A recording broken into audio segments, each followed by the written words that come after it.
Wah, apa kabarnya nih? Saya harap keadaan kalian di rumah itu baik-baik ya. Nah, adik-adik, di hari Minggu ini, walaupun kita terpisah jarak, tapi kita tetap mau memuji dan mau memuliakan nama Tuhan.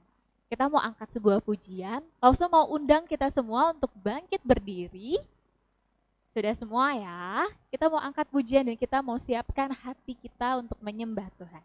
Kita mau katakan selamat pagi Tuhan.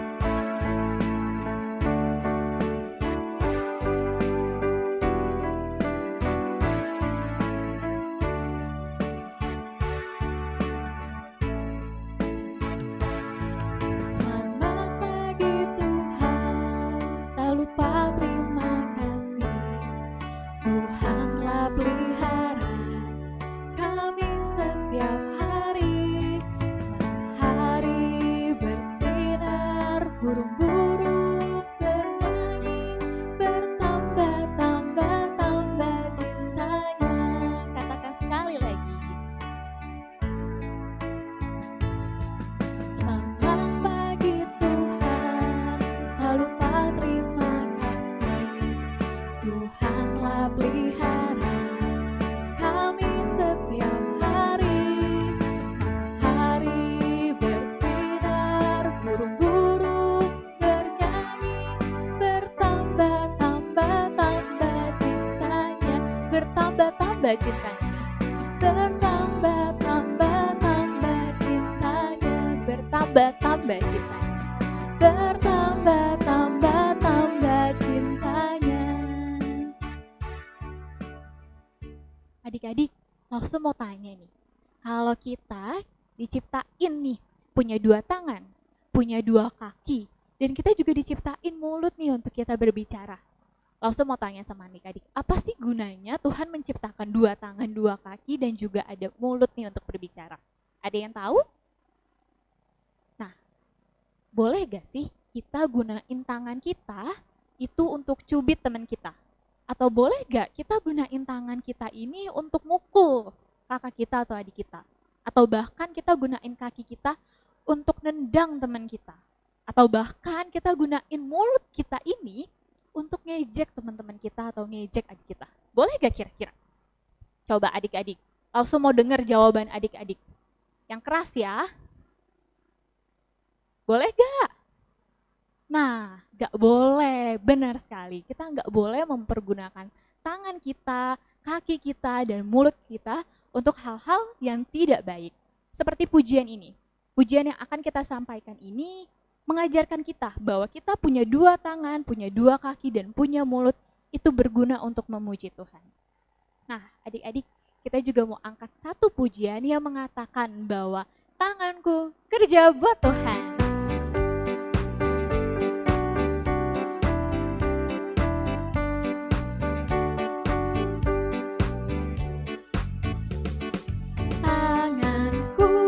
Kerja buat Tuhan, mulutku memuji namanya, kakiku berjalan cari jiwa, upahku besar di surga.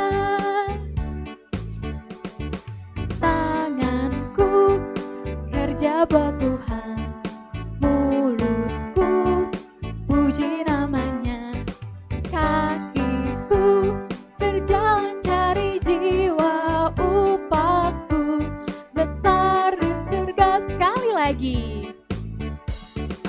Tanganku kerja buat Tuhan, mulutku puji namanya, kakiku berjalan cari jiwa, upahku besar di surga. Adik-adik, sekarang tiba saatnya kita akan memberikan yang terbaik untuk Tuhan. Nah, adik-adik siapkan persembahannya. Kita mau berdoa ya. Lipat tangannya dan ditutup matanya. Tuhan Yesus, terima kasih atas berkat-berkat yang telah Engkau berikan. Terima kasih untuk kesehatan kami Tuhan. Terima kasih walaupun di tengah-tengah pandemi ini kami masih bisa bersekolah, kami masih bisa bersekolah minggu, itu juga karena berkat dari Tuhan. Tuhan, kami juga memberikan berkat yang telah kami terima Tuhan kepadamu. Tuhan, biarlah berkat ini bisa berguna bagi pelayanan di gerejamu Tuhan. Terima kasih Tuhan, hanya di dalam nama Tuhan Yesus kami sudah berdoa dan mengucap syukur. Amin. Dan sekarang adik-adik kita akan mengangkat sebuah pujian penyembahan yang mengatakan bahwa mata kecil ini dan mulut kecil ini akan melakukan perkara yang besar.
Bagi orang yang percaya padanya, kita mau katakan lebih sungguh lagi.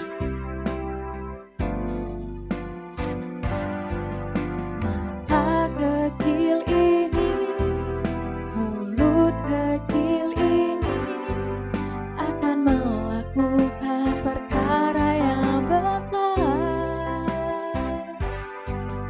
Tangan kecil kecil ini akan melakukan perkara yang besar yang tak pernah dibayangkan,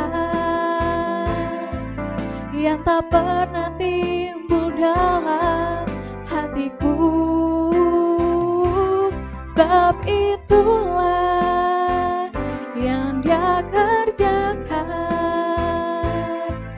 bagi orang yang percaya padanya, bagi orang yang percaya padanya, bagi orang yang percaya padanya, bagi orang yang percaya padanya, bagi orang yang percaya padanya. Shalom adik-adik, apa kabar kalian? Lause berharap kalian semua sehat-sehat ya. Tadi kita sudah memuji Tuhan.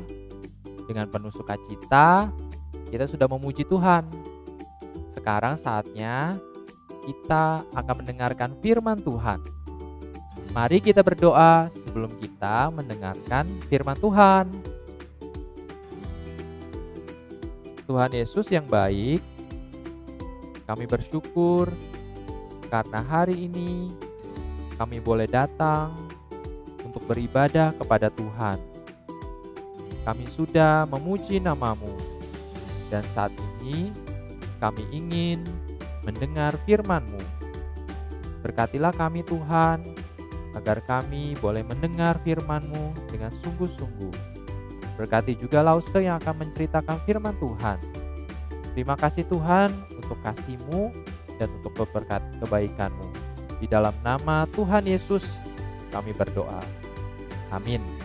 Adik-adik, sebelumnya Tuhan sudah menolong bangsa Israel untuk merobohkan tembok Yeriko dan menolong bangsa Israel menguasai kota Yeriko. Semua orang kota Yeriko dikalahkan, dan barang-barang yang berharga seperti emas, perak, tembaga mereka ambil untuk dibawa dan ditaruh di rumah Tuhan seperti perintah Tuhan. Tuhan memberi perintah agar mereka tidak mencuri barang-barang tersebut karena sudah dikhususkan oleh Tuhan. Dan Tuhan memberikan peringatan bahwa apabila mereka melanggar dengan mencuri barang tersebut, maka ada hukumannya. Hukumannya bukan hanya untuk pencurinya saja, tapi juga atas seluruh bangsa Israel. Hari ini kita akan belajar tentang dosa yang dibuat oleh Akan. Siapa ya Akan dan apa yang telah dia perbuat sampai bangsa Israel mengalami kekalahan? Mari kita dengarkan kisahnya adik-adik. Setelah bangsa Israel merebut kota Yeriko, maka selanjutnya mereka harus mempersiapkan diri karena mereka akan pergi berperang untuk merebut kota Ai. Setelah mereka pergi menyelidiki, mereka tahu kota Ai itu orangnya tidak banyak. Maka mereka pergi menyerang kota Ai hanya dengan 3.000 tentara. Tapi ternyata mereka kalah adik-adik. Padahal jumlah mereka lebih banyak dari orang-orang di kota Ai. Kok bisa ya mereka kalah? Maka Yosua dan tua-tua orang Israel sambil mengoyakkan jubahnya, mereka bersujud di depan tabut Tuhan. Dan Yosua berseru, bertanya kepada Tuhan, kenapa mereka bisa kalah? Padahal Tuhan berjanji akan menyertai bangsa Israel. Lalu Tuhan berfirman, bangunlah, mengapa engkau sujud demikian? Orang Israel telah berbuat dosa. Mereka melanggar perintahku kepada mereka. Mereka mengambil sesuatu dari barang-barang yang dikhususkan itu. Mereka mencurinya. Mereka menyembunyikannya dan mereka menaruhnya di antara barang-barangnya. Sebab itu, orang Israel tidak dapat bertahan menghadapi musuhnya. Aku tidak akan menyertai kamu jika barang-barang tersebut tidak dipunahkan. Bangunlah, kuduskanlah bangsa itu esok hari, lalu kumpulkanlah mereka.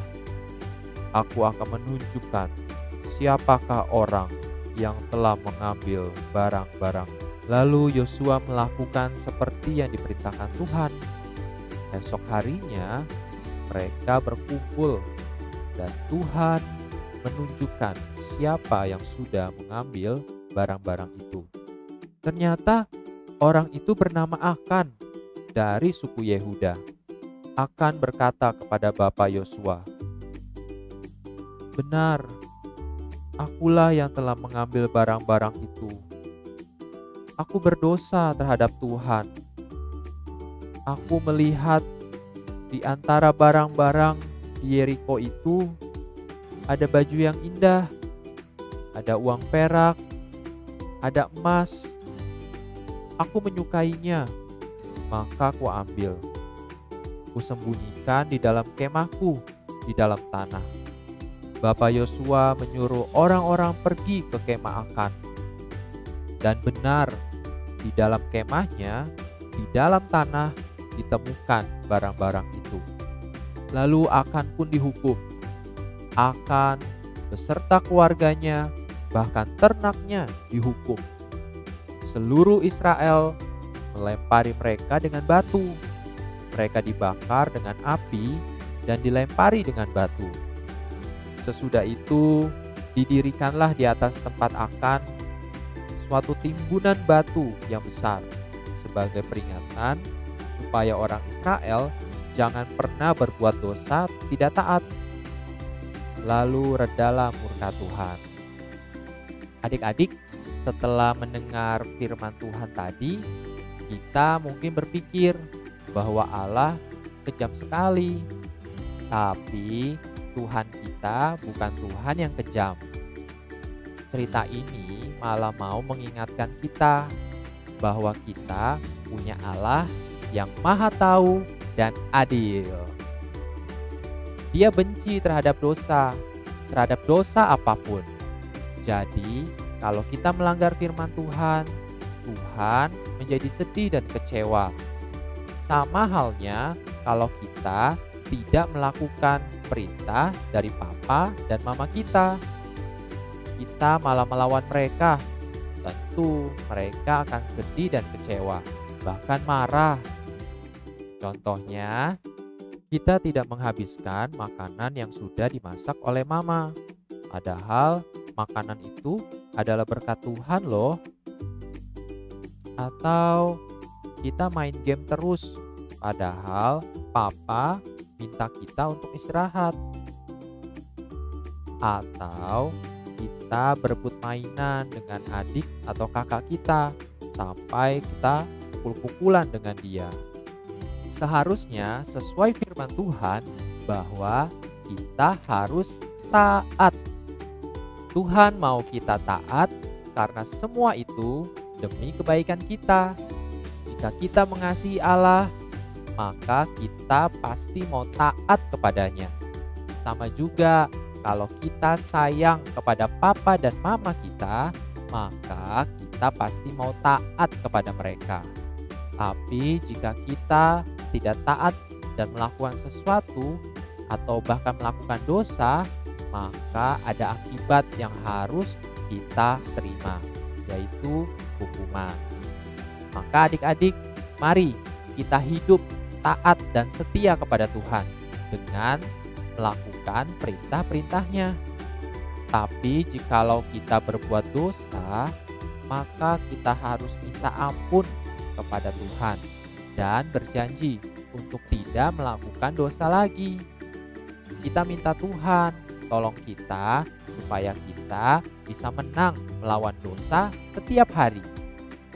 Kiranya Tuhan menolong adik-adik untuk hidup taat kepadanya. Amin. Sebelum kita berdoa, kita mau mendengarkan ayat hafalan hari ini. Ayat hafalan hari ini diambil dari Ayub pasal 42 ayat 2. Ayub pasal 42 ayat 2 yang bunyinya, aku tahu bahwa engkau sanggup melakukan segala sesuatu dan tidak ada rencanamu yang gagal. Sekali lagi adik-adik, Ayub pasal 42 ayat 2. Bunyinya, aku tahu bahwa engkau sanggup melakukan segala sesuatu dan tidak ada rencanamu yang gagal. Mari kita berdoa adik-adik. Tuhan Yesus yang baik, terima kasih untuk firman-Mu hari ini. Kami belajar bahwa Engkau adalah Allah yang Maha Tahu dan Adil. Engkau tahu dosa yang kami perbuat. Ampunilah kami Tuhan, dan tolong kami supaya kami hidup penuh ketaatan kepadamu. Terima kasih Tuhan, di dalam nama Tuhan Yesus kami berdoa. Amin. Sampai jumpa minggu depan adik-adik. Adik-adik, sekarang kita tiba saatnya nih untuk memulai aktivitas kita. Nah, adik-adik di rumah boleh siapin bahan-bahannya. Ada gunting, spidol, ada benang wol. Kalau adik-adik di rumah ada selotip, boleh pakai selotip ya. Nah, di sini juga ada kertas buffalo. Nah, kertas buffalonya kita mau lipat 2. Lalu kita mau gunting.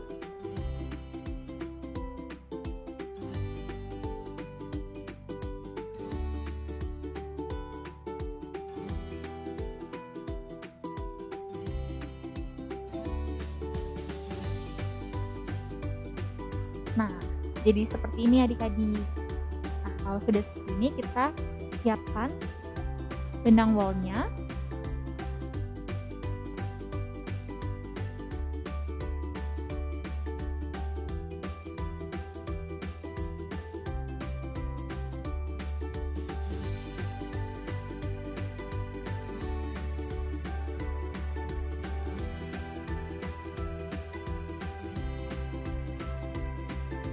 Setelah itu, kita boleh balik.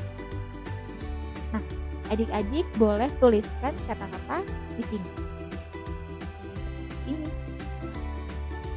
Nah, jadi deh aktivitas pada minggu hari ini. Jangan lupa ya, untuk aktivitasnya kalian foto dan kalian kirimkan juga. Saya selesai. Selamat hari Minggu adik-adik.